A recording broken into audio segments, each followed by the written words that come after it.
हमारे सभी YouTube family को बहुत बहुत जय जय श्री सीताराम।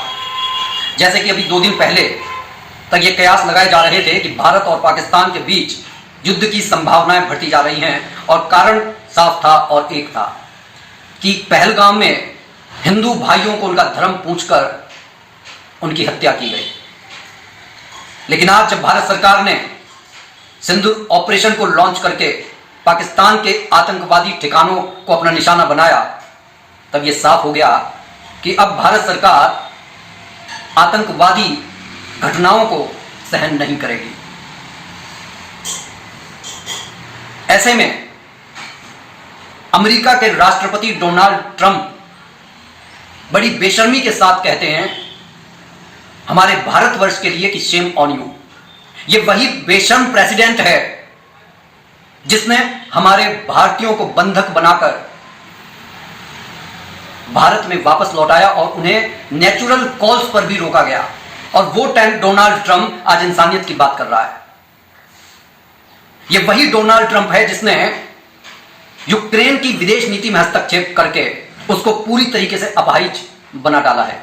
सिर्फ और सिर्फ अपने हथियारों को बेचने के लिए वो एक बाजार को तैयार कर रहा है, और उसने ऐसा इसीलिए किया है, और वो यहां पर भी भारतवर्ष के खिलाफ पाकिस्तान की मदद इसीलिए कर रहा है क्योंकि उसे मालूम है कि जब जंग छिड़ेगी तो हथियारों को बेचने के लिए बहुत बड़ा बाजार मिलेगा।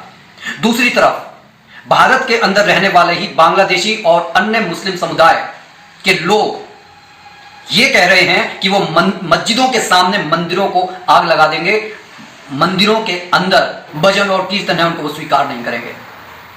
क्या ये वही देश है जहां पर इकबाल ने लिखा था कि सारे जहां से अच्छा हिंदुस्तान हमारा, जहां पर सर सैयद अहमद खान ने कहा था कि हिंदू और मुसलमान दोनों भारत माता की 2 आंखें हैं। खैर, जो धर्म हमें बैर करना सिखाता है उसे स्वीकार नहीं किया जा सकता। 3 दिवस तक पंथ मांगते रघुपति सिंधु किनारे, पढ़ते रहे छंद अन्वय के प्यारे प्यारे।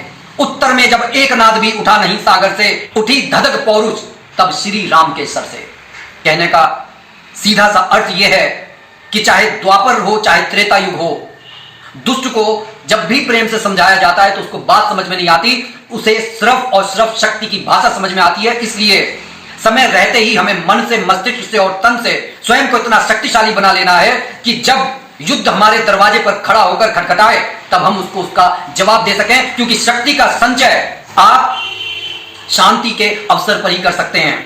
लेकिन जब युद्ध आपके दरवाजे पर खड़ा हो उस समय आप अगर शक्ति का संचय करने के लिए जाएंगे तो इसे बेवकूफी कहेंगे। इसलिए कोशिश कीजिए कि अपने विचारों को अच्छी तरीके से मंथन कीजिए कि कौन से विचार हमारे शरीर के लिए, हमारे मन के लिए, हमारे मस्तिष्क के लिए, हमारे समाज के लिए, हमारे राष्ट्र के लिए अच्छे और शक्तिशाली हो सकते हैं। क्योंकि बात सिर्फ ये नहीं है कि ये राष्ट्र तक सीमित हो, क्योंकि एक एक इकाई का बहुत महत्व होता है, और आप स्वयं में एक इकाई हैं। यदि आप कमजोर हो गए तो ये समझ लीजिए कि युद्ध हारे जाते हैं एक इकाई के कमजोर होने से। इसलिए अपने आप को जितना शक्तिशाली बना सकते हैं उतना शक्तिशाली बनाएं। अगर बात अच्छी लगी हो तो कमेंट जरूर कीजिएगा। बोलिए जय जय श्री सीताराम।